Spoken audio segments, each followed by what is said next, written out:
Ternyata siswa-siswa yang mau lolos di PTN lewat jalur SNBP itu minatnya besar banget loh.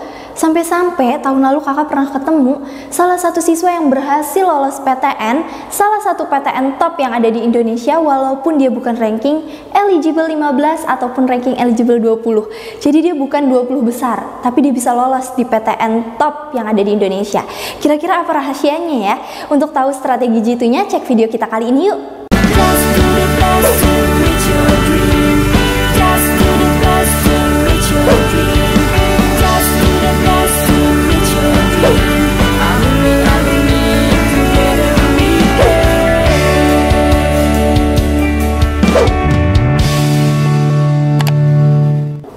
Assalamualaikum sahabat GEP, kembali lagi di GEP Media Channel bersama aku Kak Dinda, konselor kamu.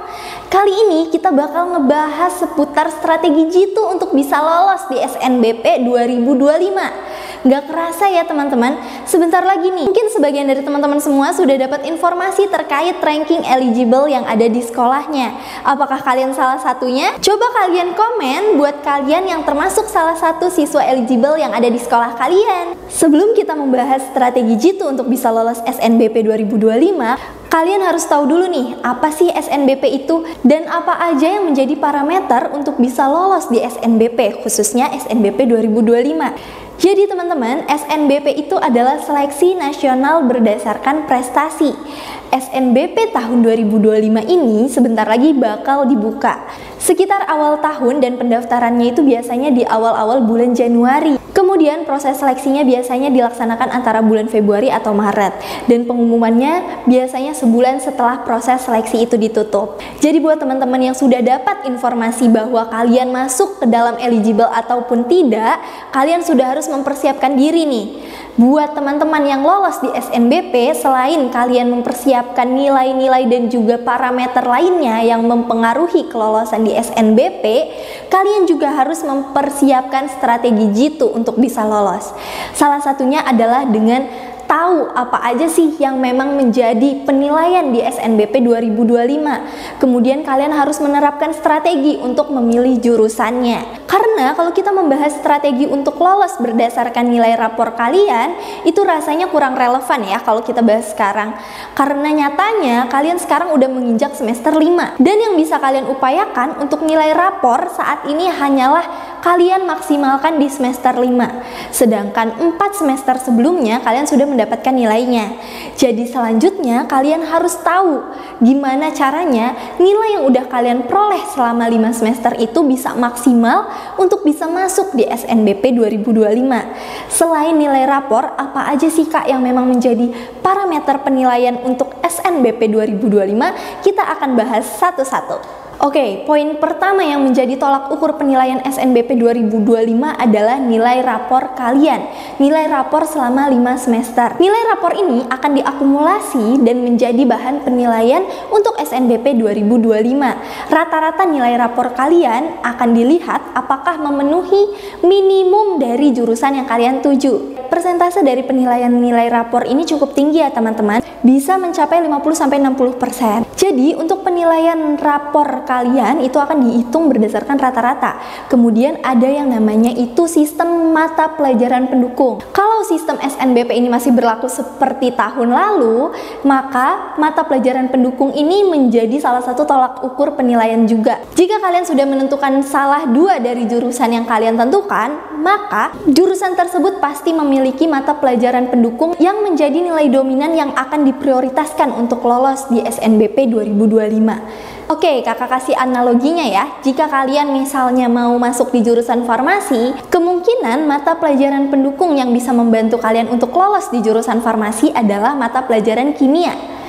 Kemudian, jika kalian memilih jurusan berbau teknik, nah itu biasanya mata pelajaran pendukung yang bisa menolong kalian adalah mata pelajaran fisika. Jadi kalian bisa lihat nih, kira-kira dari nilai rapor kalian itu, rata-rata mata pelajaran apa sih yang paling tinggi?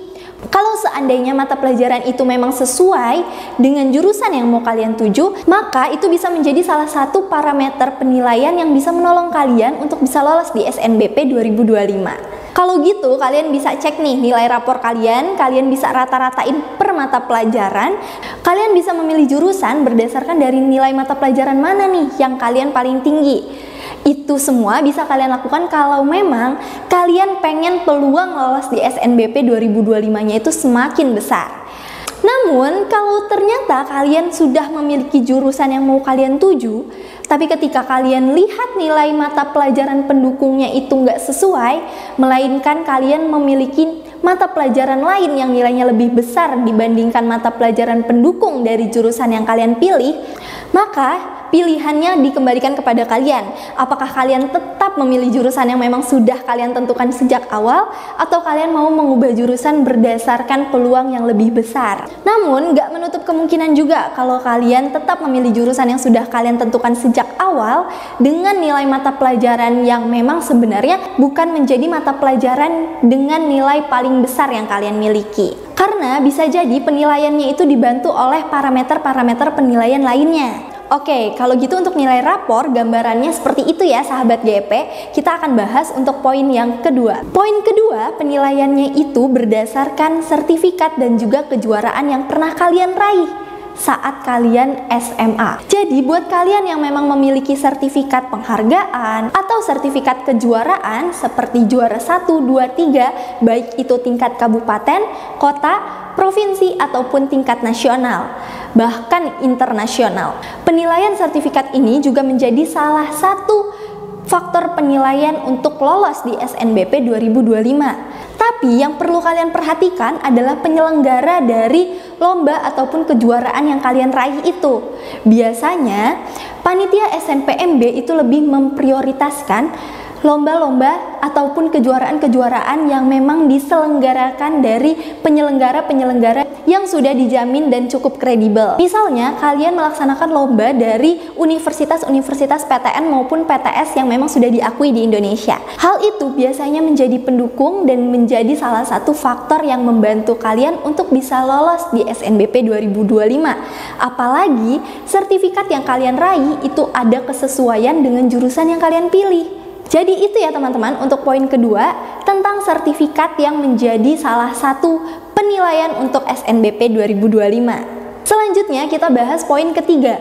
Poin ketiga ini adalah tentang akreditasi sekolah. Akreditasi sekolah ini menjadi salah satu poin penting untuk penilaian kelolosan di SNBP 2025. Biasanya, sekolah dengan akreditasi yang memang sudah unggul akan memiliki prioritas untuk bisa lolos di SNBP 2025 dibandingkan sekolah yang memang akreditasinya mungkin belum unggul. Selanjutnya, poin yang keempat. Poin yang keempat adalah alumni atau lulusan dari sekolah kalian yang memang sudah mengenyam pendidikan di PTN yang kalian tuju. Faktor alumni ini juga cukup besar ya sahabat GEP untuk mempengaruhi kelolosan kalian di SNBP 2025. Apalagi jika kalian mau lolos di top PTN yang ada di Indonesia. Maka jika kalian mau peluang lolos kalian itu tinggi, kalian coba pastikan apakah ada alumni-alumni dari sekolah kalian yang memang sudah berhasil diterima di PTN yang kalian tuju itu. Kemudian jika alumni itu spesifik berada di jurusan yang kalian tuju, maka peluang itu akan semakin besar untuk kalian bisa lolos di SNBP.